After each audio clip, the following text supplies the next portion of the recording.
This is the Last of Us podcast on TV Podcast Industries. We're talking about The Last of Us Episode 7, Left Behind. So you leave me. I think you're dead. All of a sudden you're alive. And you give me this night. This amazing night. And now you're leaving again. Forever. To join some cause I don't even think you understand. Tell me I'm wrong. I think that you don't know everything. You don't know what it was like to have a family, to belong. I mean, I didn't have them for long, but I had them. I belonged to them. And I want that again. Maybe the Fireflies aren't what I think they are, but they chose me. I matter to them. You matter to me first. God damn it, I want to punch you so bad. If it makes you hate me less.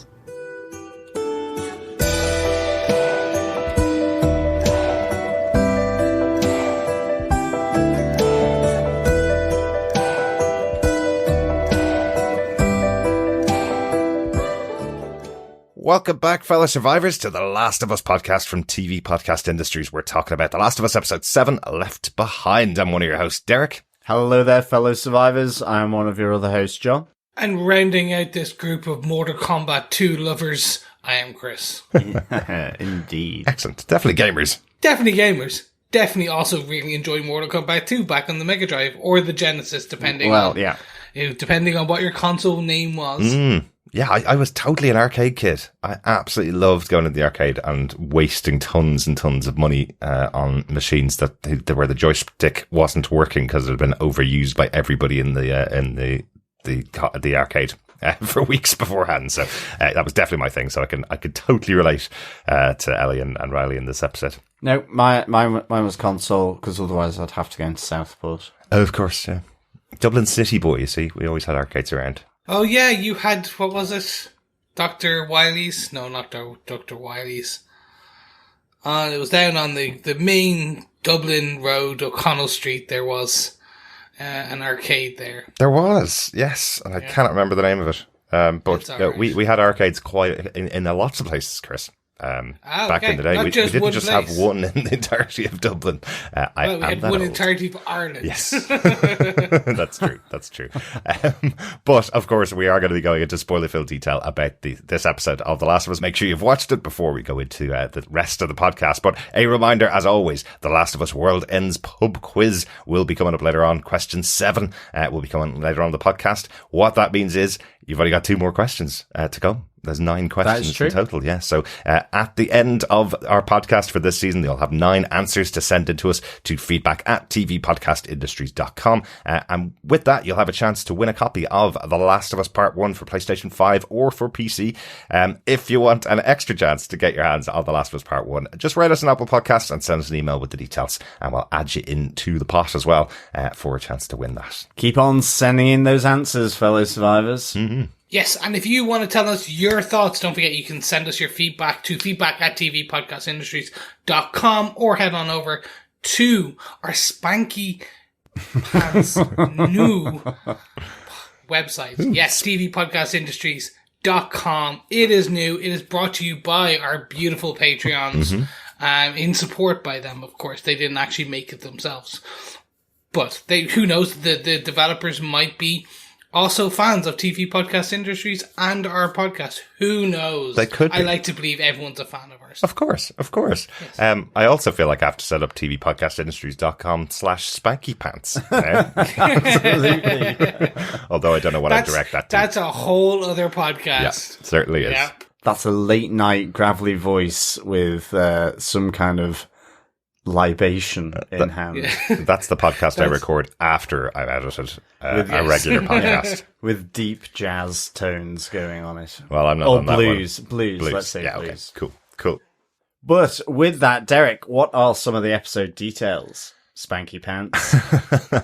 Well, of course, the show is based on the PlayStation game written by Neil Druckmann and directed by Bruce Straley from game publisher Naughty Dog. More specifically, this episode is taken from The Last of Us Part 1 downloadable content left behind, an extra story that took place during the time of The Last of Us Part 1. The show, of course, is written and executive produced by Craig Mazin and Neil Druckmann, and this episode is written by Neil Druckmann. The episode is directed by Lisa Johnson.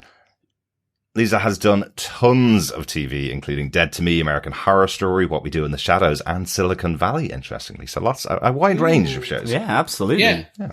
Great to have her on board for this episode, particularly. So there's a certain style that's in this episode, which I'm sure we'll talk about, that takes a good director to manage and maintain. So I think Lisa did a great job in this episode. Yeah, definitely. So, John, do you want to tell us what they gave us with your synopsis for The Last of Us, Episode 7, Left Behind? Sure. As Joel lies injured and bleeding out, Ellie remembers her tumultuous time in FEDRA training. Ellie's best friend and roommate Riley has gone missing, and with 3 weeks having passed by, Ellie has become increasingly despondent, leading to a fight with another trainee. Following the fight, her senior FEDRA officer, Captain Kwan, tries to encourage her to follow the rules, warning her that if she continues down her current path, she will end up as a FEDRA grunt. But late one night, Riley returns to her former dorm room, surprising Ellie that she's alive, but also revealing that she has joined the Fireflies. She encourages Ellie to go on a night of fun with her and is brought to a shopping mall that recently had its power restored. Riley takes her through the mall, showing her the wonders of the long-dead world, from a carousel and a game arcade to a photo booth. They both drink to each other's health from some whiskey they found on a dead body and enjoy being back in each other's company. That is until Riley reveals that she has been ordered by the Fireflies to leave Boston for Atlanta, and their leader, Marlene, has refused to allow Ellie to go with her. Ellie is furious that her best friend is leaving, but it's more than that. As they danced in a Halloween store, Ellie plucks up the courage to kiss Riley and asks her to stay. With their feelings finally shared, the two agree to do what they can to stay together, but their shared moment is brutally interrupted by an infected in the mall. The stalker rushes them both from the darkness, with Riley shooting at it and Ellie stabbing it to death, but in the struggle to survive, both are bitten. In the aftermath of the attack, they resolve to make life count, no matter how long they have. They will go on their own terms and lose their minds to the cordyceps together.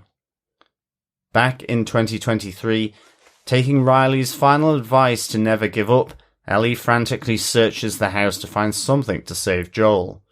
Finding some needle and thread, Ellie begins to stitch Joel's wound together as best she can. Great stuff, and another interesting change to the format here. We talked about this before. Almost every episode, which I will definitely say, almost every episode has a flashback within it that tells the past or something from the past. This episode starting in the future, or starting in the present, 2023, and then the episode being the flashback and bookended back in 2023 again.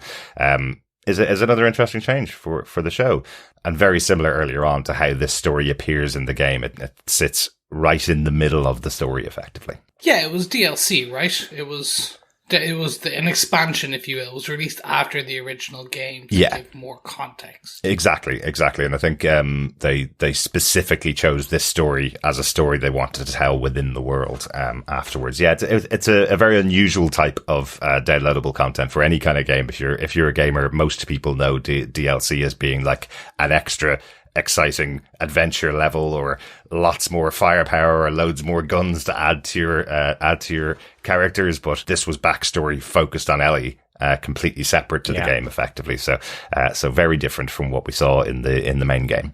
Yeah, and you can tell because this is a great episode. I'm already giving it away.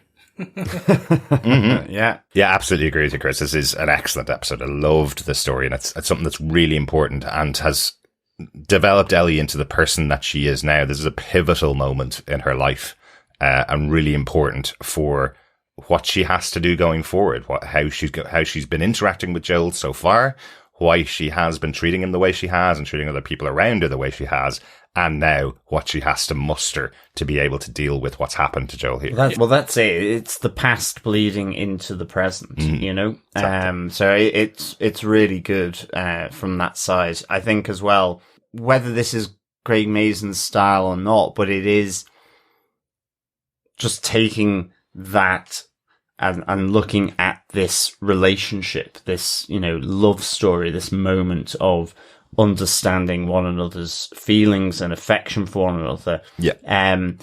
In this mall. And so, yeah, I mean, it just fits that. It's like with, episode 3. It's like with episode 1, sort of, you know, the disaster unfolding. It's these different, almost, you know, distinct episodes on a different part of this world, which is really good. Absolutely. And again, what's really interesting about this is this episode is Neil Druckmann's episode. So we've had Craig Mazin writing a lot of the episodes, them writing episodes together at the beginning of the series, and this is Neil Druckmann's episode. So we know he was so centrally involved in writing the story of The Last of Us and so centrally involved in the show itself. But he wrote the DLC himself, this story that he wanted to tell in Left Behind. He's now transferred that to the TV show itself. So that's why it's so close to what we played in the game. Yeah. So now it's also Neil Druckmann's style as well. Exactly. But I guess, you know, that's why the collaboration is working so well. Yeah. They're birds of a feather. Yes, definitely. Two guys who love the game. We're both gamers and are coming together to transfer a great video game to TV in a great way. So, good stuff. You both played this, the DLC. Definitely. Both of us played it, but what's probably interesting, we are a little bit late for this podcast. We're recording a day late because poor John was struck down a little bit ill earlier on this week, so we gave him an extra day. And while he was sleeping off I'm infected. Him not being well. Say, did you eat some mushrooms? Yes, I had a dodgy mushroom vol au vent. There you go. Must have been it. Must have been it. But while John was sick, I was able to replay it. So I played the entirety of this DLC, which is about 2.5 hours. Yeah. Even when you're not that good at gaming. So I played the entire thing the other day. So I'm really fresh in my memory. So as a curiosity, before we kind of get really into it, is it? Did they kind of just take chunks? Did they take quite a lot of it out? Really, the only difference is the show's only 48 minutes long and the DLC is 2 hours. So there's a bit more padding because you're running around and you're doing activities. You are fighting against infected. You are fighting against some other attackers in the game, which I don't want to give away. But there is other things that are going on, but the basic storyline is there. And on the other side, they have added a lot more to what's going on in FEDRA. The connection there with Ellie, is much clearer in the TV show than it is in the game. So we know that she's in a FEDRA facility in the game, but not necessarily that she's a trainee and that she's on the path. That's all in the show. But again, coming from Neil Druckmann, so it must have been in his head in some way. So, but very, very similar. Nice. Which is great. I was always like, again, this show is starting to become one of the flagship adaptations of how you adapt, if you want to call it that. Yeah, that's a really good point, and I know that is the big talking point about The Last of Us, but, you know, as a narrative story in the game, there are very few games that are like that. There's only about 4 or 5 games that I can count on my hand that are like that. So I wouldn't say this is how the Super Mario Brothers movie that's coming out later this month should be handling Super Mario Brothers because they don't have any storyline in their game. Sorry, they do have some storyline. But they do have mushroom people. They do. That is the connection. But no, this is the way you adapt a game that's as narratively driven as The Last of Us, without a doubt. Yeah. No, just to be clear, my piece here was that it is showing, we talked many times about adaptations, how you adapt something from comic book to screen, or from video game to screen, or from screen to screen. Just different variations, like Daredevil from Netflix to the MCU, the adaptation of that character. This very much for me is, again, HBO. It's a Watchmen to Watchmen to Watchmen. HBO series, from the film to the HBO series, and then from this game to the HBO series, showing how it doesn't need to be a straight 1-for-1, but also it is very much a... But it can be, yeah. It can be. Yeah. And I think that's the other piece. Exactly. Anyway, exactly. That was great to hear. Yeah. Yeah, I'd highly recommend it. And when the masses are playing the Last of Us game, I absolutely would tell you to play the Left Behind downloadable content as well. Play both. They're well worth playing if you're enjoying the game. Good stuff. Let's get into our major points about the episode. We've talked a bit already about some of the points, but let's just talk quickly about the opening. We've kind of been doing this each week, talking about how the episode opens and the stage setting that's happening effectively. So following on from last week's episode, Joel has been stabbed by the end of a baseball bat. He fell off the horse, and we do see straight away at the start of the episode, thankfully, we do see that Joel is alive. He didn't die right there and then. It's not... So nobody did die in last week's episode. That's the highlight of last week's episode. Nobody did actually die, but he has been dragged to a location where Ellie's trying to take care of him and trying to save him. So he's not in a much better place than he was at the end of last week. But he's not dead straight off the bat, right? No, we have an answer to that. But he is dying because effectively he is telling Ellie to leave him. Yes, he is. He's telling her to go back to Tommy and have Tommy take care of her and just give up on this quest that they're on.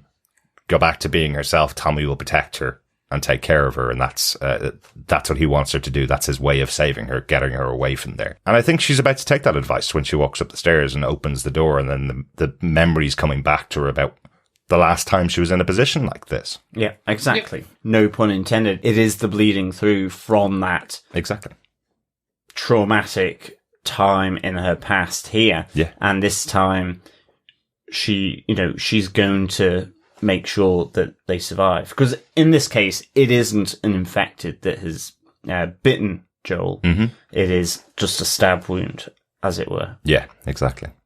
It is just infection, maybe from bacteria that could kill him. Oh, God, yes. Effectively. Did you see those rags? I know, exactly. I was like, cool. She's going to save his life with that and the sewing kit. She didn't even fire. She didn't even burn the needle. I was like... Oh, he's getting an infection. Yeah, well, that's it. Lucky Tommy had some antibiotics at one point, because otherwise... I said May. I should correct that to will get infected, given the hygiene around him. Very true. But that's unavoidable as well. Yeah. The first thing here is he's bleeding out. I mean, she's trying to put the pressure on. But it is Joel insisting that she leave him behind. Yeah, exactly. Yeah. Exactly. Anything else about the opening of the episode, guys? And the only thing is, from my side, is that it's taking place in a garage in a town. I like the fact that the camera pans down the street. Mm-hmm. You see the horse, which does kind of a nice little shake of its head, and you hear all the snow fall off onto the floor. Very cute. But it's happening in a deserted town in a garage, which is in the game. Mm-hmm. So it's just, the reason why I say that is because of the just salivating at the prospect of what's coming as well. Next. Yes, absolutely. Well, see, I don't know what that is. But what I do know is while it is panning, you can actually see the blood trail. Yes. So that was a very nice, very subtle touch, because it is literally just drops of blood. Yeah. Which you have to look at on the ground to kind of see, because if your eyes aren't there, you'll miss that whole part. Exactly. You just think it's a kind of a panoramic view of the town. Yeah. And you can assume that Ellie has fought and dragged and done everything she possibly can just to get Joel to this point that he's indoors, but... Well, that's it. It's those touches, isn't it? Yeah. You don't see it, but it's in the landscape, exactly. that story. Yeah. Yeah, this is a 14-year-old dragging a 50-something-year-old man. Mm-hmm. Yeah. And not a lean stick of a man. This is a muscly man. Yeah. Like, that's going to take some time. Let's hope the horse helped. Yes, exactly. Yeah, that's Budweiser have a lot to answer for. That sounds like the start of our horse. Spanky Pants episode. I know. A lean, muscly man. There you go. But anyway. We are creating this podcast on the fly. I love it. Only one tiny thing, and this, I promise I won't keep referring to the game, but only one tiny thing that I do miss from the game. All the horses in the game have names. So the moment when Ellie leaves Joel in that basement with the horse, she tells the horse to take care of him while she's gone. It's just quite cute. So it's like as if she has some backup, even though the horse is kind of looking at her going, "What do you want me to do?" Not that the horse is talking. The horse is going. Well, exactly, yes. Yeah. I don't do good horse noises. Anyway, that's the opening of the episode. Chris, do you want to take us on with your major point for the episode? Anything that you want to talk about? Sure. I'm going to jump into Riley and the Fireflies and Ellie's questioning the truth behind, the intent behind the Fireflies, if you will. Mm-hmm. So I enjoyed this opening. I was following along with the kind of audience, and basically you get that it's a flashback, makes sense. When they're running around, she's listening to the Walkman. I was like, oh, Star-Lord, cool, get that. And then it's, you've lost your friend. And I was like, oh, someone died. Okay, cool. I get it now. She's pissed. Her, like, someone she knows has died recently, etc., etc., etc. And when you first see the window, I'm like, oh, it's a ghost. Oh, it's a clicker. Oh, right. It's an infected getting in, and like this is how she gets bit. I was like, oh, this is gonna be fun. And then no, you get introduced to Riley again. Bella Ramsey as Ellie, just spectacular. The frustration of a 14-year-old coming to terms with who she is, like. Where she fits into the world, her sexuality, hormones, everything in between. You get that cute moment where she's like, she won't change in front of Riley. Yeah, yeah. And it's a foreshadowing to later, obviously, in terms of how she feels. But it's, again, just such a fun thing that quickly starts to I'm going to say the word deteriorate. It's not really what I mean. I just can't find a better term for it. In that it's almost like, and I put this in a weird way and people might understand. It'd be like someone you know in your head joining ISIS or the IRA or a terroristic group. Yeah. Like, you're like, what? No, I don't understand.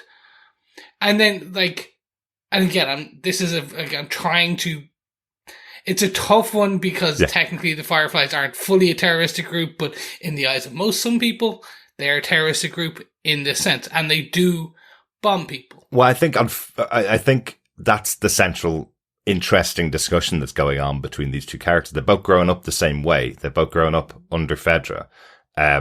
And the argument really is happening here between the two of them because of what's happened with Ellie. Ellie has been acting out since Riley left. Ellie's been getting more and more aggressive, and she's being told by the FEDRA leader, we are the barrier that stands between the world falling apart, people killing each other over food. If it wasn't for us, everything would fall apart. And I think he's actually gotten through to her at this point. He's gotten through to Ellie that there is a function of FEDRA. You may hate us because all kids hate all adults, especially teenagers. They hate all adults telling them what to do. You may hate us, but we provide a function here. And without us, that's the end of the world. And Riley's just come back saying she has now joined the group that is trying to end FEDRA. So they're having that argument. It's not specifically related to something in our real world, I suppose. It's difficult to relate it to something in our real world.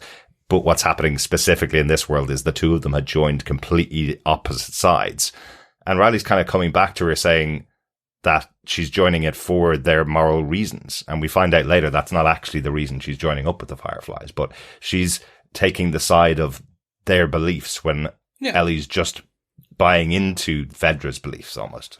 Well, I think as well what's really good about this dynamic is that Riley was in FEDRA training with Ellie. So she's come at joining the Fireflies with her own thoughts, her own motivations, and ultimately the decision to do that. You know, with Ellie, and given the conversation with Captain Kwan as well, you know, that's the instructive element here, is that conversation that he has with her. And necessarily you don't really see, or you wouldn't know much about what's going on. So, I mean, the interesting thing to me was that you had on the one side Riley saying, well, not everything's the truth that they tell you, and that's correct. But similarly, it's whether they even know what's happening, say, in Kansas City. You get the distinction that whilst FEDRA may be fairly, I guess, authoritative and strict, whether FEDRA in Boston has gone down the lines of lynching and sort of the almost that brutalistic route that Kansas City do that we've seen. Yeah. And I guess that's what's in the back of our minds. Not entirely sure here. You don't get that sense. Yes, they are authoritative. Yeah. For sure. And they have got public hangings, which we saw in episode 1, and they do kill people that are infected when they come to the town instantly. That's, you know, that they're the fine line between the end of the world is the argument. It is. And interestingly, that, you know, the death penalty, it's now just simply that it's public now in what used to be the US rather than behind closed doors. So, like, there's different shifts and different levels of shifts. But I like that Riley has kind of come to the Fireflies having been in FEDRA. But I like the fact that you have, you know, Ellie questioning her constantly about, well, what is the true narrative? Are the Fireflies telling you everything? Yeah. Is it in the end that they're just power plays on the same plane? There's just a different intention. It may be less authoritative, but there will still be a certain hierarchy. You know, it's that ideological sort of play, which in the sense is almost a no-win game. Yeah. And so I like that there's these questions flying from both of them. Exactly. Back at one another about whether you trust what's being said to you. Yeah. And that, I think that's really just keeps this whole conversation as they move through to the mall. It's just really interesting. And when Riley starts to open up a bit more about what her, you know, why she's there on that night as well. I also do like the fact that coupled to this is you have the moments that break this. So whether that's them jumping across the roofs or the fact that the dead person that they nicked the bottle of whiskey from just falls through the floor, which I thought was brilliant. Yeah. Because one of the things about this whole episode for me was I was on constant edge. I thought this drunk person was going to suddenly turn. When he went through the floor, I suddenly thought that something was going to come up out of it. Absolutely. Something yanked him down. I thought it was a yank down, but as we've seen the crumbling floor earlier on in the season as well. Yeah. So absolutely. It just again had a great amount of tension and suspense throughout the whole of something that didn't have the infected in the majority of the episode. And it's a great, that's when you know you're watching really good horror effectively as well. You know, or thrillers. It is that ability, even in sort of the normal conversations, there's just this tension that you keep on the sofa watching it. Absolutely. Or certainly me anyway. Yeah, without a doubt. Yeah. And I suppose the one thing that you've come into this episode knowing is that Ellie got bit at some point. Yeah. So that's the one thing you know. Yeah. That she has gotten bitten at some point by an infected. So you know it's going to happen in this episode because that's the point of the flashback. So yeah, it could happen absolutely anywhere. It could have been, as you say, Chris, the first moment when someone comes in through her window, or at the last moment of the episode as we see it happens here. So I like that they ratcheted up the tension in the background. It could have been coming from anywhere, basically. Yeah. Yeah. Like, and that's very much what you guys have said. What makes this episode is the tension between the heartbeats. That's how it's one of the things that, like, that Neil Druckmann does very well. He does in Naughty Dog, he's in the Uncharted series. Like, in that, but that's more the action side. Yeah. So when you apply the story beat, it was like, if you can keep this tension going between the heartbeats, that as people are they're just always expecting it. They're just hyper vigilant and hyper intensely focused on what you're portraying and what you're giving them. So what you see in this, throughout this episode, you're almost willing them to move forward, go on to the next thing, make the next jump, might enjoy their moment because it could be their last. Exactly. And that's what this story is about. That this is the- night yeah. to remember. Without a doubt, that's the entirety of the episode. And it's a great point. You know, at the end of the day, everybody has an end to their time. Yep. And nobody knows when it's coming. It could be 2 minutes from now. It could be while we were recording a podcast. Very likely, considering how many podcasts we record. But it could be right then. You'll have no idea. So make the most of the time you have, because you don't know how long it's going to be. That's absolutely... Why are we podcasting and not on holiday? Well,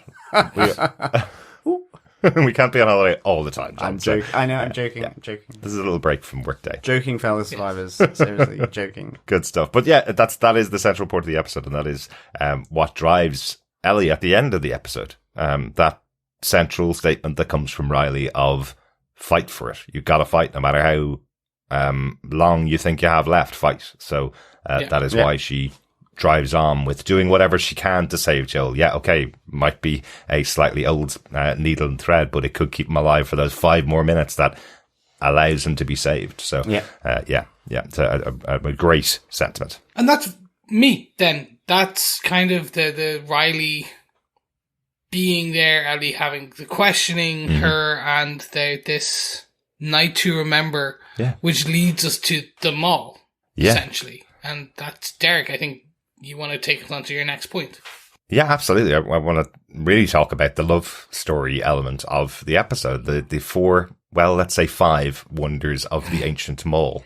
I think this is such a sweet story of these two characters together. I really do. I just think from that initial moment when the two of them enter this forbidden zone within the quarantine zone, the mall that they would never have been in before. The idea in Ellie's mind that Riley would have planned out a whole night for her just about special things that she thinks Ellie would love. You can see from the moment she says that to her, wait a minute, you planned things? Like, you can see she's feeling that special treatment from a person she's clearly in love with. While she's giving out to her about her new Firefly sort of loyalty, which again is... It is also Ellie. Which is what you do with close relationships. Yeah, absolutely. Shut up, John. Exactly. But I love that the whole section really opens with Riley putting a fine point on the fact that she's planned this out. She's telling Ellie, go in there, take a right, take a left, open that door, stand outside and wait for the beginning of the romantic moment. She's planned it out so much in her mind that she knows Ellie needs to stand in a specific position so that she can see the lights of this mall turn on and the world be revealed to her. Like it hasn't been, you know, the big contrast from the mall that they're seeing in this episode versus what we've seen, the kind of muted browns and dark colors that we've seen within the quarantine zone and throughout most of the episodes. It's such a massive contrast there. And this is Riley professing her love in that moment, even though she doesn't say anything to her. She doesn't really let on to Ellie, that she has similar feelings about her.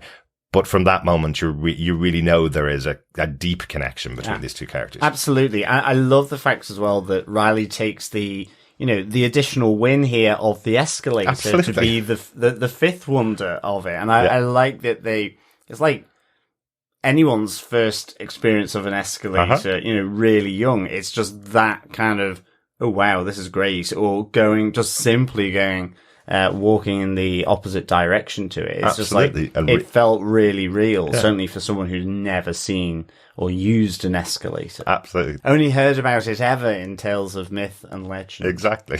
I love it. I love this idea that she's so excited about it that she's spending so much time going up and down, realizing she can stand still by just walking at the same pace as it. So much excitement from Ellie there. Really cool. And then we get on to the real first wonder, which is, well, it would be a wonder in this world. A carousel playing The Cure. That's pretty awesome. Well, The Cure bit for sure. Yeah, yeah. That is some carousel. It certainly is. The opening note of that song, I think I recognise that as Just Like Heaven. It's one of my favourite Cure songs, and I love it. I think they're clearly Craig Mazin and Neil Druckmann are around my age, or are in and around my age, because we are the only group of people that know The Cure's songs are actually love songs and aren't distracted by The Cure. They were always an indie underground band, a band that wrote great songs that happened to be speak to the indie scene effectively. So yeah, so I love having that. I love having this choice of song here in the carousel. It's really cool. But that's when we really see the love of Ellie flowing out as she's being treated to this first wonder. You see the looks that she's given to Riley. You see her almost in the back of her mind. You see her almost behind her eyes. You see her looking at Riley going, is this the moment when I say something to her? Yeah. Yeah, the alcohol helps. Like it all kind of loosens the tongue and the nerves. It can. Yeah, it does, and I think especially when you're 14. Yeah, and 16. Absolutely. And I think it's also like the carousel moment that you've seen so many other times. Both for Tales of Romance and when it's kind of pulled back from that and given the alternative treatment, which to an extent this does, even though nothing happens. It's not like the Punisher carousel moment where do you know what I mean? But wow, that's a flashback show. No, I know, but there is that element to it where because of the situation, again, it's that point where it keeps you tense. Which I really liked. When the music goes off, are you thinking there's an infected somewhere trapped under this, it's going to attack or something? Yeah. I found I was getting wandering eye because I was looking in the background for exactly a movement Really? Or suddenly something on the carousel because I couldn't quite remember the DLC, and I'm like, where are they going to like make that moment? So all the way through this, loving everything about it, how the feelings of being exposed and developed all the way through this, how ultimately what Riley as well needs to say in terms of her leaving is being gradually sort of pieced out through these conversations. I was having the wandering eye across all of that, which makes, I think, what they did to show it even more great in terms of, certainly with the arcade, because there's so much sound and noise. I'm going, okay, this is now the perfect place where they won't hear something coming towards them. But to not have that jump scare in that sense at that moment or on the carousel. Yeah, this is an episode really that good is development. Yeah, this is an episode that's a much easier watch on the second time you're watching it. Yeah. I must say it does help watching it the second time, knowing when the big moment happens. It's much easier to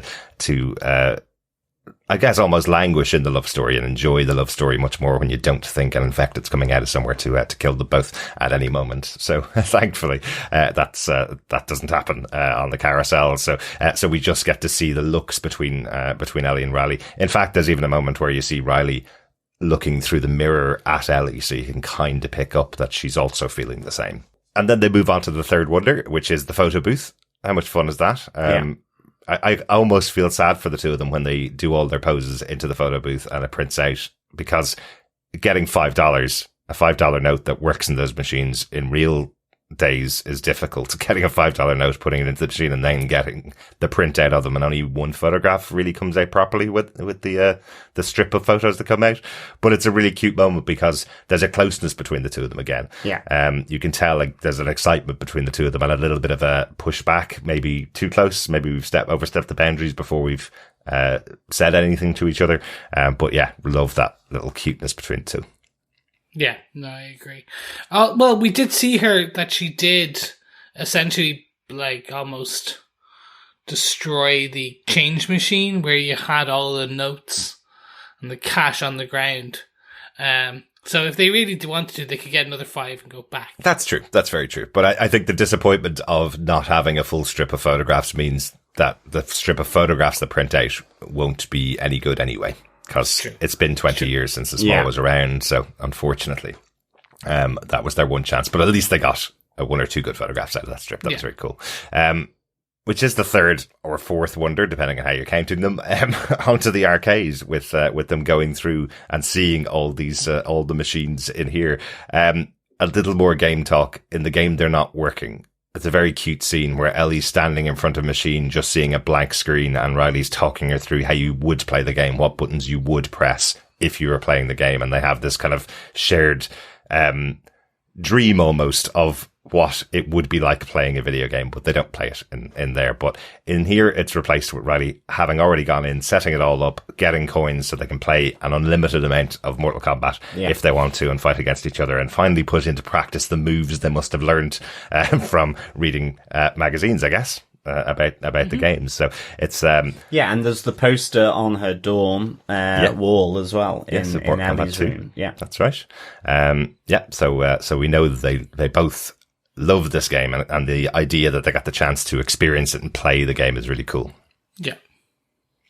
Again, I think that's a nice call out for all of us nerds, where there's always these games that you've heard about, and you're like, oh my god, I've never got to play this one. And then finally getting to share that common experience. Absolutely. Be it everyone has it, whether it's going to see a football match together with your best mate where you haven't got a chance to see it, or a concert for you music fans, or reading a comic book that there's a shared moment, a connection that you can build by a shared experience. Absolutely. And I think on top of all of it is the fact that Ellie's so impressed that Riley has chosen all of these things to show her. It's when she starts to doubt, wait a minute, why is she doing all this for me? You know, underneath this all, again, it's a 14-year-old girl who's fallen in love with her best friend. And the big challenge, and, you know, again, grew up like this, you know, the big challenge with this is what happens if you tell your best friend that you're in love with them and they reject them. Yeah. Not only do you lose the potential of a relationship with the person, you lose them as a best friend. And then added to that, as a gay person, you could also completely ostracize yourself from everybody else that you know. Yeah, exactly. Yeah, like you could be telling the exact wrong person not only your feelings, but also your sexuality, and it could blow up completely. That is the consideration that's going on in your head when you're a teenager and you're having these feelings. Well, that's the other trepidation here in these scenes is, when is the right moment to do that? All the things that hold you back, that are blown out of proportion in your head, rightly or wrongly, in terms of what could go wrong. It's always thinking of the worst case. Exactly. You know, set against a really worst case known, which is an infected, apocalyptic kind of world. So it's just so well done, because I think that's why it's all being drawn out to that moment when they do in the Halloween shop. And I love that all these different touch points are points that you would see for, you know, a young teenage couple. Yeah. So, you know, going to the fair. Yeah. Going to the local arcade. Going to get the printout from the photo the photos together. You know? Yeah, absolutely. Heading even just to the mall. Yeah. Or the shopping centre. It's the most romantic 80s date ever. Exactly. And that's the point. Is Ellie reading something in this that isn't there? Has Riley arranged this massively romantic night, effectively, for Ellie to tell her that she loves her and finally her feelings are confirmed? Or is something worse happening? And it does fall to the latter, right? It does have that problem in here that Riley is leaving. Riley is going from Boston. She's been sent to Atlanta. She's asked, can Ellie go with her? And been told no. And that could be it. They may never see each other again. Once you're in the quarantine zone, you're basically in there. It's only been a few people that have been able to get out of there. So, they're now going to be separated forever is where this lands. Yeah. The interesting part is Marlene said no. We do hear Marlene's name mentioned here by Riley. And Marlene said no to bringing Ellie, which is interesting. I'm wondering it's A, to do with the age, or B, Marlene's like, well, no, I don't know this person. I can't kind of vouch for this other FEDRA kid. The only thing really we know about the connection with Marlene, we heard in episode 1 that Marlene was the one that put her into FEDRA. Oh, yes. So we know that Marlene knows Ellie. Ellie doesn't really know Marlene, or at least she has not had any meetings with Marlene at all. So the mention of Ellie specifically from Riley seems to have gotten Marlene to say, no, that's not happening. We don't really know much detail beyond how or why Marlene wouldn't be happy with sending Ellie off on this posting Suicide to Atlanta. Well, potentially. Or yeah. maybe she hasn't done the full amount of training that would make her ready for such a trip, because we see all the bombs at the burrito bar, effectively. So, again, it could be the age difference between them. Mm-hmm. Yep. That's another. There's definitely something else. There's definitely way more to it, and I'm hoping we do learn more about that. I'm hoping it is a additional drop line when we get Marlene, another section with Marlene, or we see another flashback with Marlene, or something.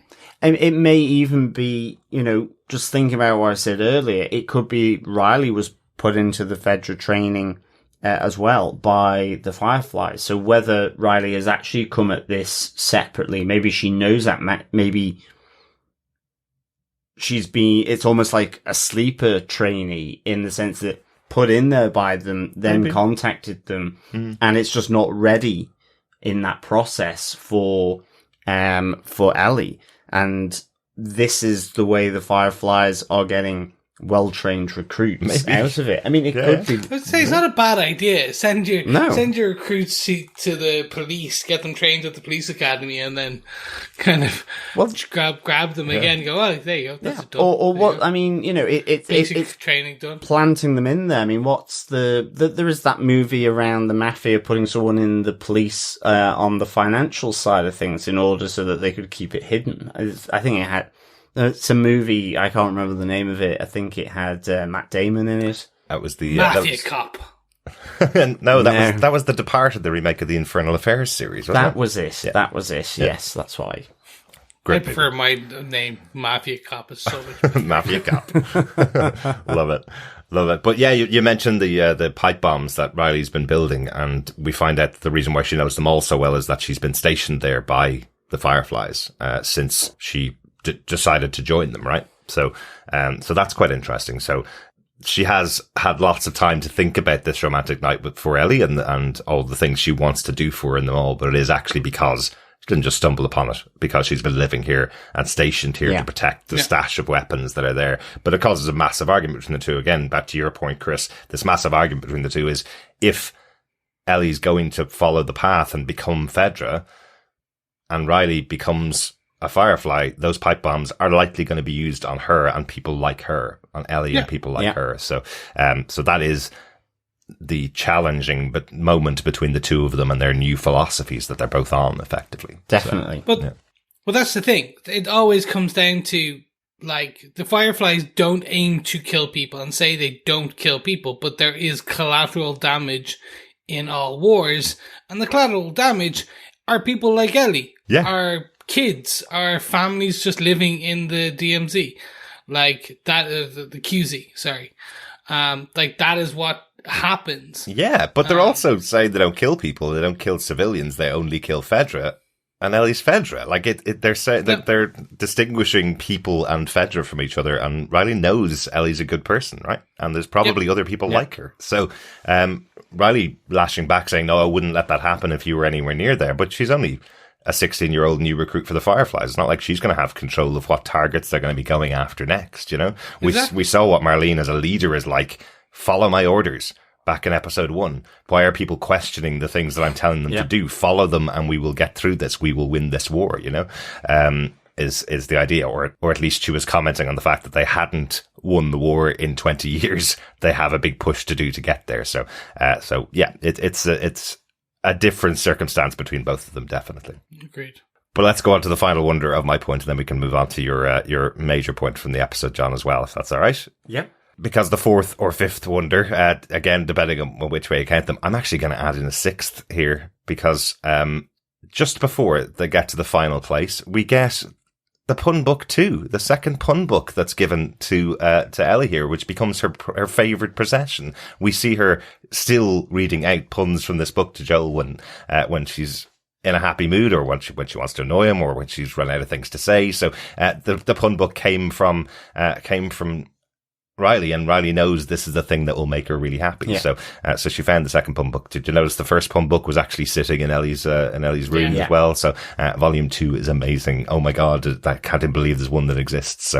So delighted with that. But then they have their argument. Ellie leaves and they come back together in the final wonder, which is Spooky Town, the Halloween place. Yeah. I like the fact that Ellie's drawn back here because of the screams coming from Halloween. So initially she's thinking that Riley is in trouble. Yes. And is rushing to aid her. Mm-hmm. So, it's a nice little touch there, because despite the argument, because that's the downer from everything that's sort of built up to this. Yeah. That feeling then is brought with a shock because she thinks Riley's in trouble. Yeah. Right back up there. And so it's a nice touch, I thought, in the episode to do it like that. Absolutely. And ultimately then, in a sense, that's the catalyst to express the true underlying feelings there, and to have the first kiss. Yeah, absolutely. Absolutely. What I also love about this wonder, though, this place, is it is the most frivolous thing in them all. Remember, the fall of the world happened in September. Obviously, you would have a Halloween shop in a mall, but it's full of so much frivolous stuff. We heard earlier on, as they went through the mall, every shop had been looted for all the things that mattered. But everything that didn't matter was left behind. So you have Victoria's Secret, a completely useless shop, still with all of its stock in the windows. Nobody would want to go in there. It doesn't have anything to help in the apocalypse. Exactly. Yeah. And now we have this other store that Riley thinks that Ellie would absolutely love, because it's preserved how much useless crap would have been in the mall before the end of the world. And all that mattered was, how would you get to the next day? How would you get your next meal? How would you stay alive when there's creatures attacking you every day? So I do like that as well. I still think it's their version of Spirit Halloween. I still think it would have been useful. If you put on like latex masks and a load of kind of costumes, the infected are not going to be able to bite through that much. That is true. That is true.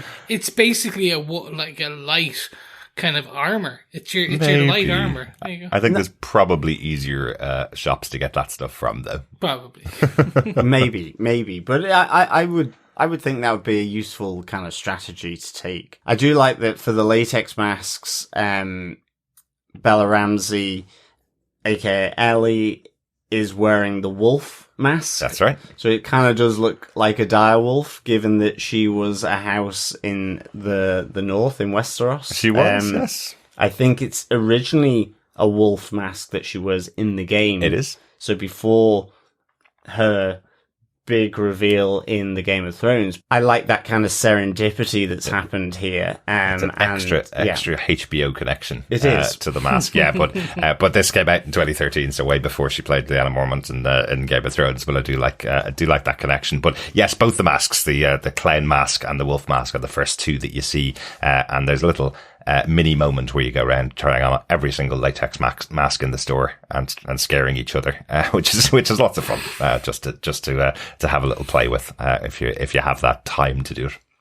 As I said, it took me about 2.5 hours to play the game. Maybe I could have done it a bit quicker if I wasn't trying on latex masks around the Halloween shop. That's currently in real life. Yes. Yes. Yeah. You paused and went to a latex mask shop. Yeah. But that's it. Those are the 5 wonders of them all. The lovely romantic moments between the two of them as they went through them all from Riley. John, do you have the other major point, the final major point from the episode? Yeah, I certainly do. Oh, to be young and feel love's keen sting. Yes, it is the attack. More sort of on your nose with that keen sting. Yes, but it's also the fact that potentially in that moment following the attack by the stalker are leaving. It's not a breakup like we effectively could have seen a few moments earlier, only for Ellie to come rushing back. Mm-hmm. It's not just simply a breakup. It is that both in this attack are bitten. Yeah. As I said before, so I loved how in the arcade parlor, just them panning the camera out and looking down the dark corridor of the mall, and then moving through that to this infected, wedded to the wall with the fungus, and that attack happening again a bit later here, not where you're necessarily thinking of it, where they have shown you the threat that is contained in this mall. So I really thought this was really emotional. It's tragic because at this moment in time they've had their dance, they've had fun, they've reconnected on the basis that I guess Ellie thought Riley was being attacked by an infected. She does, now, in fairness, she does come back. She chooses to come back and then hears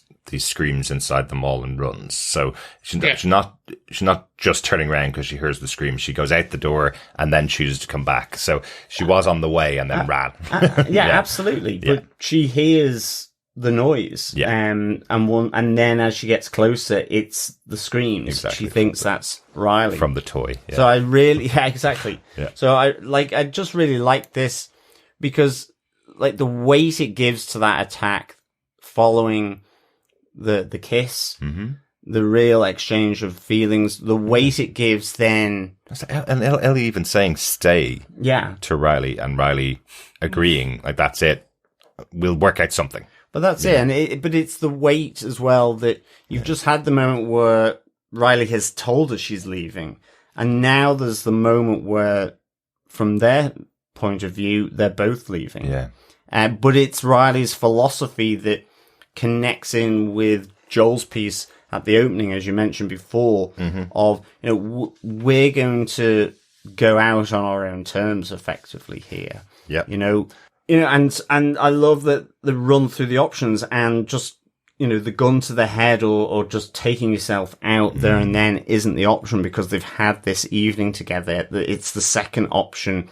Let's just play this out for as long as we've got. Yeah. So we go out on our own terms, and, we make what we have left matter. And I just thought that was really so good. Absolutely. And because as well, Ellie doesn't realize, that philosophy makes Ellie realize she has this antidote. She has this cure within her. She has, the thing that tackles the cordyceps in her blood and is able to prevent her from becoming an infected stalker, clicker, swole stalker eventually, a bloater.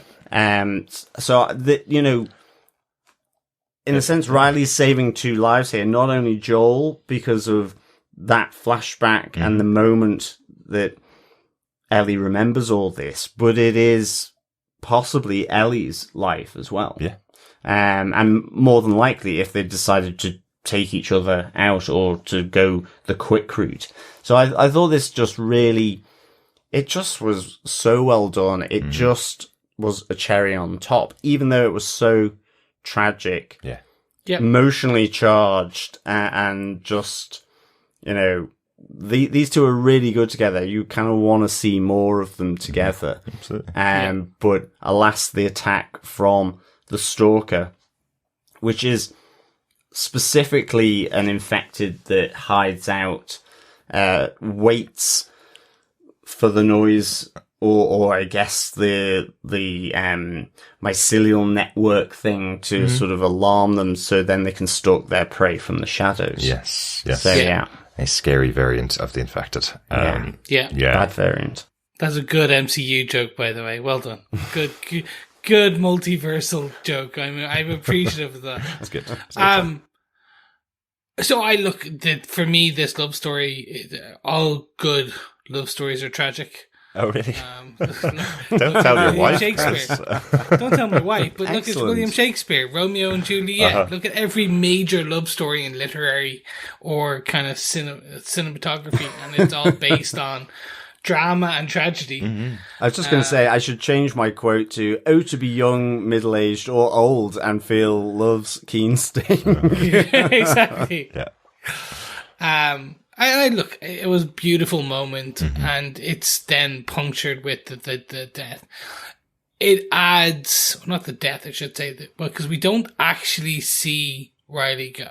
Thankfully. We do know that less than 3 weeks, just over 3 weeks later, we pick up with Ellie in the Firefly's room because she was bitten 3 weeks ago, she says, when she first meets Joel. Yeah. Yes.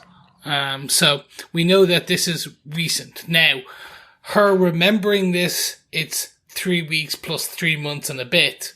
So Right. we're like, to be fair, she's basically remembering the summertime. She's like, do you remember that time 4 months ago? Oh yeah, there you go.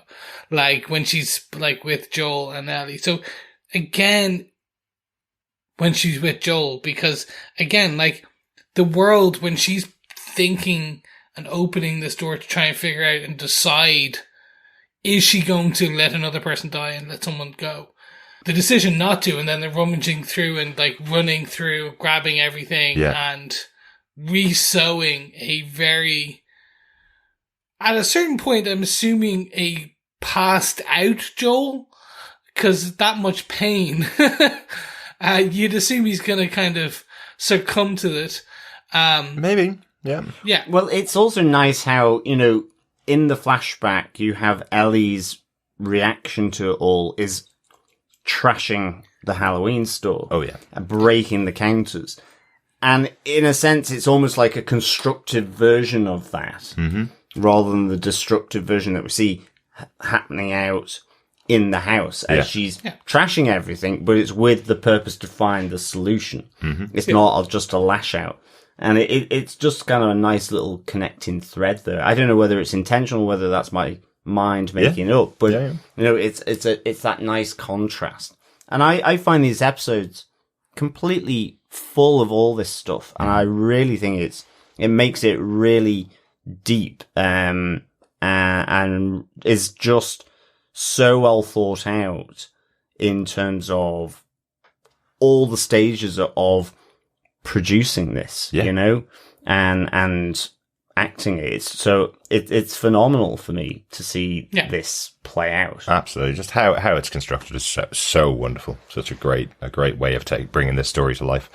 And interestingly, to your point, Chris, about this being very Shakespearean, that's more true than you might think as well. You mentioned Romeo and Juliet in the houses of the Capulets and Montagues. You know, what we're talking about here is Riley, a Firefly, and Ellie in FEDRA. That's about as close you can get in this world right now to that Romeo and Juliet story, right? So yeah.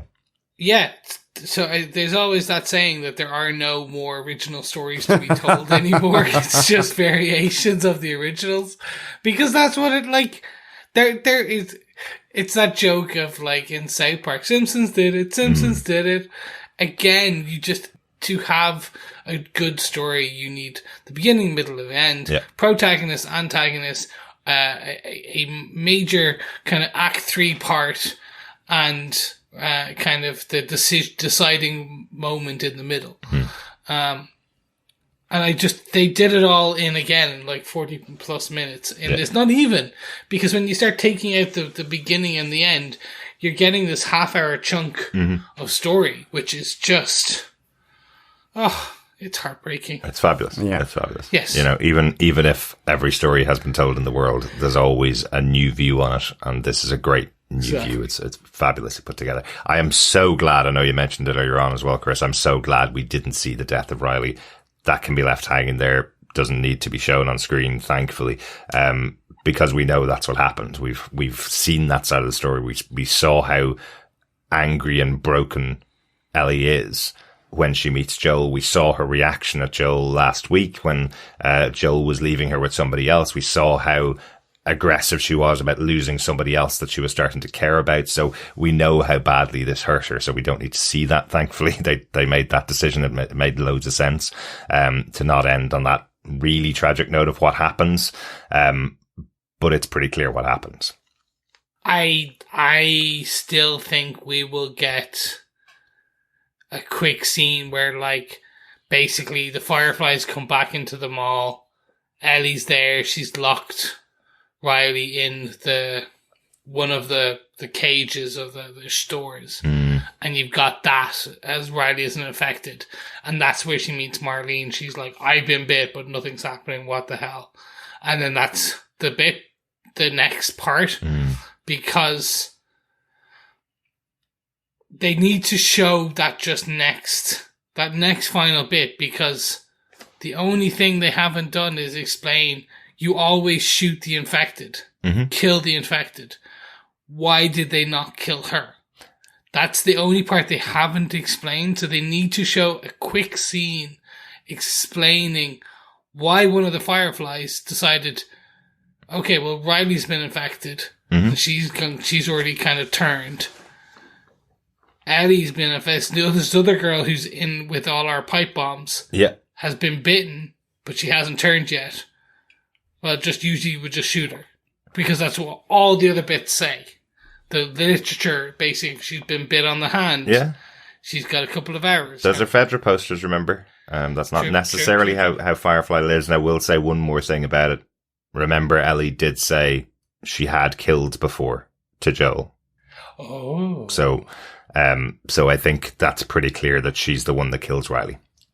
Did not put that together. Yeah. Fair point. Yeah. Fair point. That explains the bitterness and the anger. She killed the woman she loved. Yeah. But fair.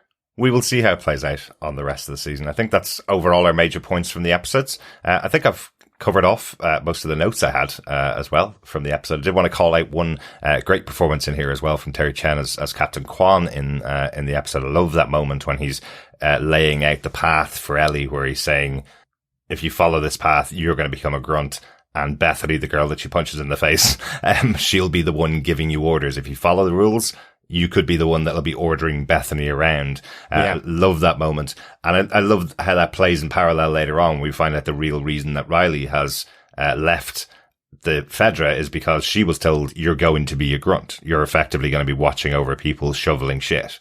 That is your life in the future. You have no future at all. Whereas Ellie had that conversation to perk her up and get her to a point where she believes in FEDRA. Riley effectively was told, this is all you'll have in the future. You have nothing other than watching over the worst job that we have. So I like how that all plays out. But Terry Chen himself, we know him from Jessica Jones season 2. He was one of the main antagonists in that show. He was the one that was trying to take over Alias Investigations. So we saw him back in season 2.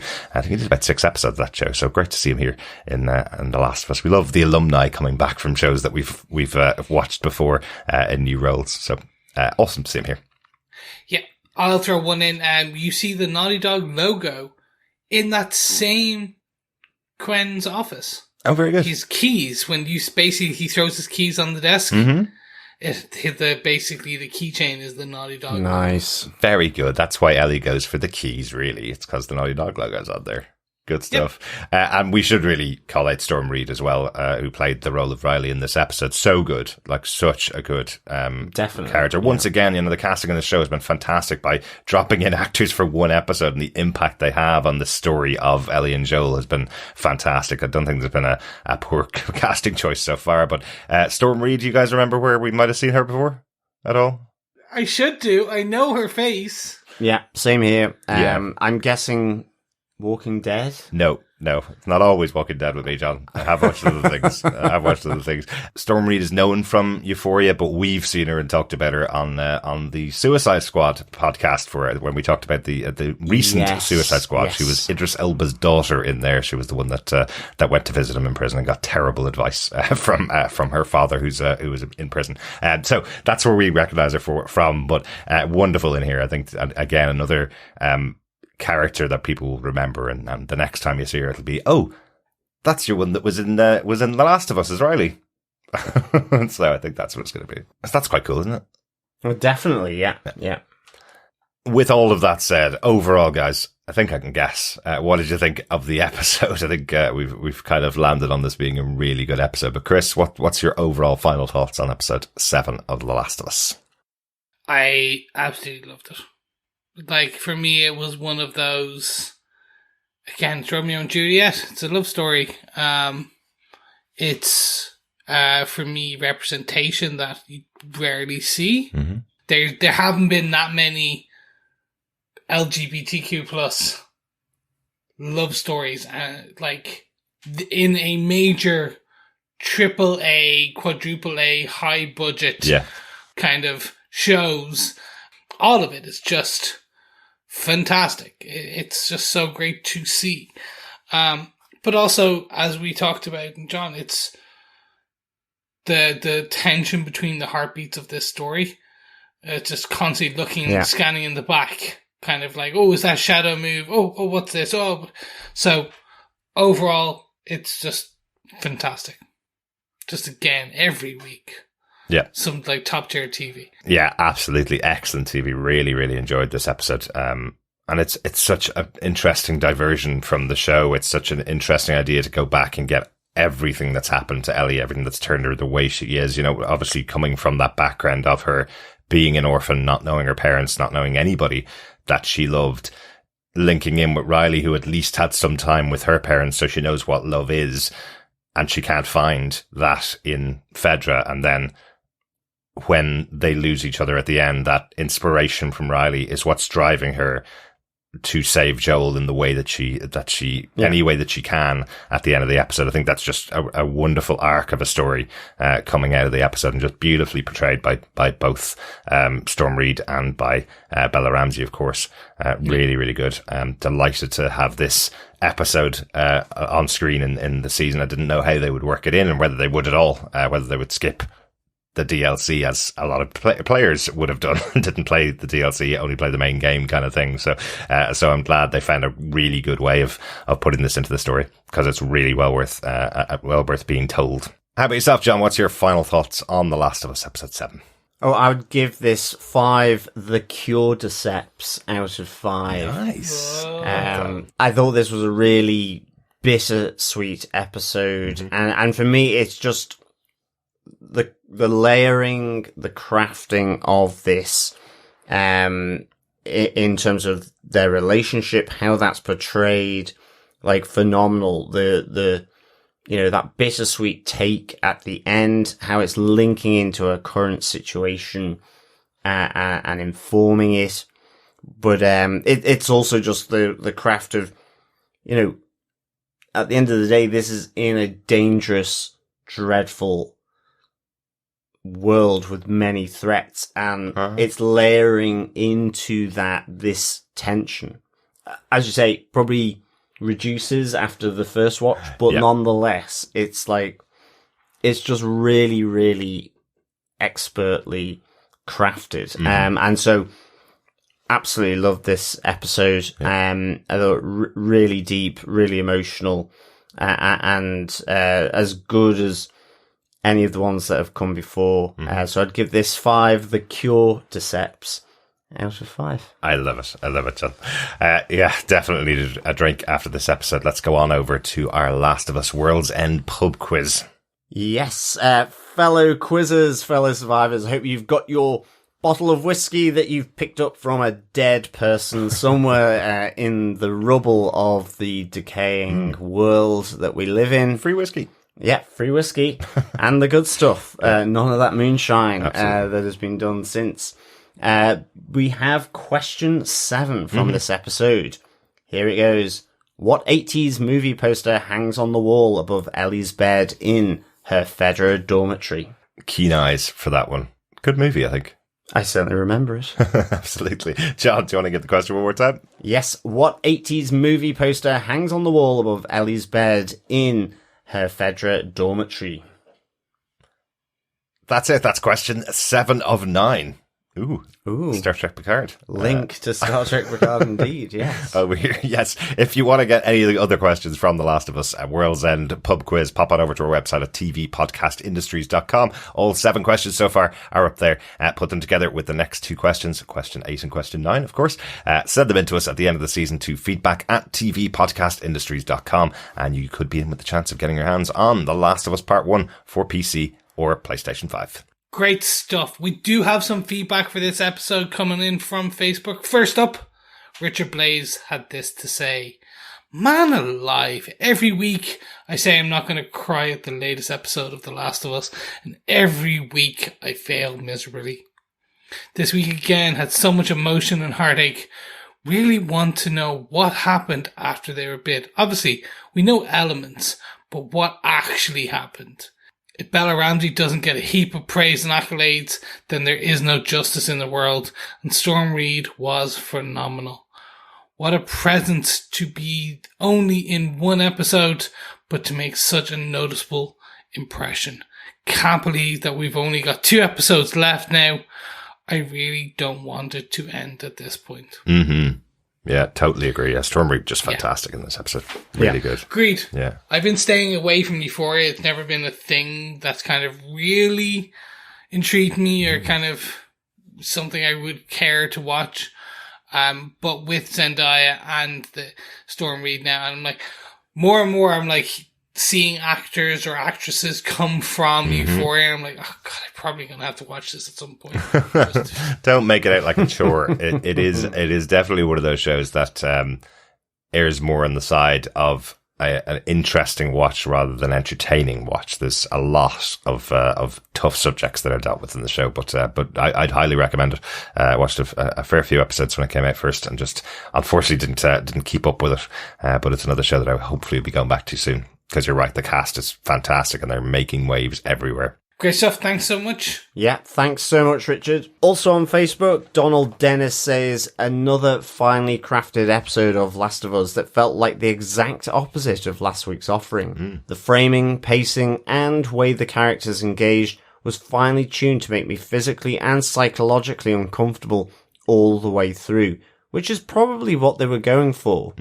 We didn't even need to see the clicker before it attacked. It made sense they would be drawn to the noise, though it didn't hurt that one was shown waking up. The entire time they were in the Halloween supply store, I was waiting to hear that creepy motion sensor toy shriek off screen, and their backs were turned. This show has been amazing by using the environment to set scenes, so I was a little disappointed that instead we heard the creature just crashing into something like it could have done anywhere. I've never played the video game, so I can't wait to hear you talk about this episode and how it relates. Thanks, Donald. Yeah, I mean, I think it really is just charting a great season as a whole, and I think I'm totally with you around just how this is being crafted, and it does make you uncomfortable, even though they don't focus that much on the infected in a lot of circumstances. It's just that presence. It's the environment, as you say, whether it is broad, sweeping, desolate, snowy mountain ranges, to the quietness of that as well, to this mall, again, a quiet space, but punctuated with noises. I mean, I was convinced something was going to happen in the arcade, because I was like, well, that's where they won't hear it. But yeah, it is more of a surprise attack here from the stalker, but that's his mode of operation in a sense. Absolutely, that's the type of infected he is. Yeah. It's also my nickname. The small space impacted by noises. Oh, right, not the stalker. Okay, not stalker. We were a bit worried about you there for a second, Chris. No, it's a small space. Although at the moment on the video for this podcast, you are backlit, which means your face isn't really visible. Yes. So yes, that's even worse. That you... He has been in darkness for an hour and a half. I have a very dirty laugh. It helps. We need front lighting on you, Chris. Is it really Chris? Who knows? Who knows? But there you go. Oh my goodness! Turn it off quick. Yeah. Good stuff. Glad it's not a video podcast. Yeah. Exactly. Thanks so much for that, Donald. I hope I've given enough context for the video game. Since you haven't played it, there's probably a couple of big things that are different, but they don't really matter a huge amount for the story that they're telling on the show.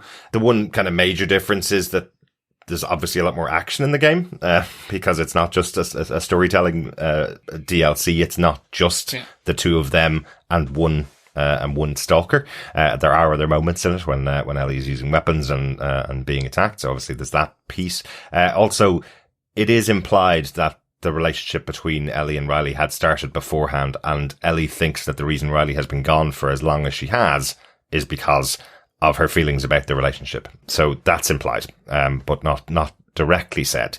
But every other major moment here is captured in the game, right down to that really touching moment where Ellie says to stay. Yeah, I think that's the great thing about the adaptation. It has to be different because this is a video game. Yeah. And even the best video game would have multiple deaths in it. I mean, that's the thing. How many, so I love how the adaptation has gone. Mm-hmm. And it's great that the, original creator is on board with the TV show, with the adaptation. Absolutely. It just reminds me, certainly recently with Neil Gaiman and how he wants to retain that control and at the very least involvement in, so I think it's really good. Yeah. Absolutely. Good stuff. Thanks, Donald. Final piece of feedback comes in from Victor Von Doom, who says, another great episode. The acting, as always, on par. The Pearl Jam song was perfect for the flashback in the gym. Ellie has her own violent streak inside of her. Her time with Joel will only bring it to the surface. The arcade scene brought back many memories of dropping a lot of coins in those machines, and the stalker attack led to a very tragic discussion. Kids should not have to contemplate suicide. Bravo storytelling. Here. Yeah, absolutely, Victor. Yeah, thanks, Victor. Yes, we didn't mention the Pearl Jam song, but again, another great choice of song for the flashback as she's running around in circles. Gosh, that reminded me of my hell of PE as well. So running around in circles listening to Pearl Jam. Yep, that's mine too. No, we weren't allowed Walkman either, so it was like, oh no. Yeah. Yes. Today I went for a run and my earphones died. Oh no. Midway through. I do not like running and doing cardio with my own brain. That's not it's not a fun place. No, it's not a fun place. You need distracting, be it music or podcasts. Yeah. It is Hopefully horrible. people are running, listening to us, distracting them. Yes. But no, being there, no, that's just not fun. No. I do love that she has her Walkman and she keeps it with her the whole time. I will say that is also in the game. That is one of the things that you find in her backpack. So she does carry the Walkman with her as well. So, of course, analog technology would last a lot longer than digital technology. So your iPod's gone in about 2 days, right? Or any musical device that's got MP3s on it. But an analog, something that you can put a tape into, will last as long as batteries last. Well, some of the old mini disc players and some of the old, the original MP3s, like the Zunes, ran on AA batteries. It depends whether you have a source of electricity, which they seem to in the quarantine zone. Mm-hmm. So as long as the voltage is right. Yeah, but no internet connection. Yeah, but Suddenly Central Apple, who's probably still alive, will put out an update and your iPod will be useless. Absolutely. if you've got old school electronic, where you've got your own library electronically done, then yes. Which we used to have. We did. We don't have it anymore. No. Damn it. Okay, the apocalypse is going to suck. At least we have some vinyl. That's true. That might work. As long as the plug still works. As long as the plugs still work.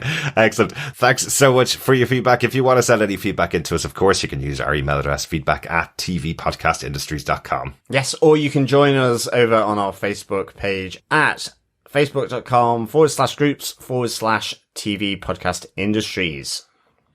Yes, and if you like what you've heard so far, don't forget you can support us by heading on over to patreon.com/TV Podcast Industries, where you can support us for any ongoing amount on a monthly basis, or you can buy us a one-off donation by heading on over to buymeacoffee.com/TVPI, where you get our illustrious host and editor, Caffeine, because he needs it. He adds it into the wee hours of the morning. If you really want to, don't forget you can also head on over to Apple Podcasts or Spotify and leave us a review. Or if you can't, if you've already done it, don't forget you can share the podcast, because sharing the podcast is what, gentlemen? Sharing the love. Yes, absolutely. After an episode full of love, share the love for the podcast by sharing it. Yeah. Yes. Lots and lots of stuff going on still at the moment. The Star Wars The Bad Batch continuing each week. Just had a really good episode this week, episode 11 of The Bad Batch. I think it was timed to coincide with the launch of The Mandalorian, putting on an episode that good of The Bad Batch on the same day as The Mandalorian starts as well. Definitely. So everybody gets the great Star Wars content on their Disney Plus each week. But yes, we're going to continue covering Star Wars The Bad Batch until the end of that season. We're also over in Star Trek, covering Star Trek Picard, the final season, over on Paramount Plus and on Prime Video in Europe. So go check that out. Go check out those podcasts. Otherwise, we will be back with The Last of Us episode 8 next week when we are in need. Ooh, not us. That's the episode title. We will not be in need. We are always in need of good entertainment, but in this case, it's the episode title. Mm-hmm. Yes, looking forward to that one. Penultimate episode of The Last of Us. Thanks for joining us. Talk to you again next time. Bye. Yes, thank you so much, fellow survivors, for joining us on our mushroom tour of The Last of Us world. We can't wait to speak with you again next time, but in the meantime, keep watching, keep listening, and keep surviving. Bye. Bye.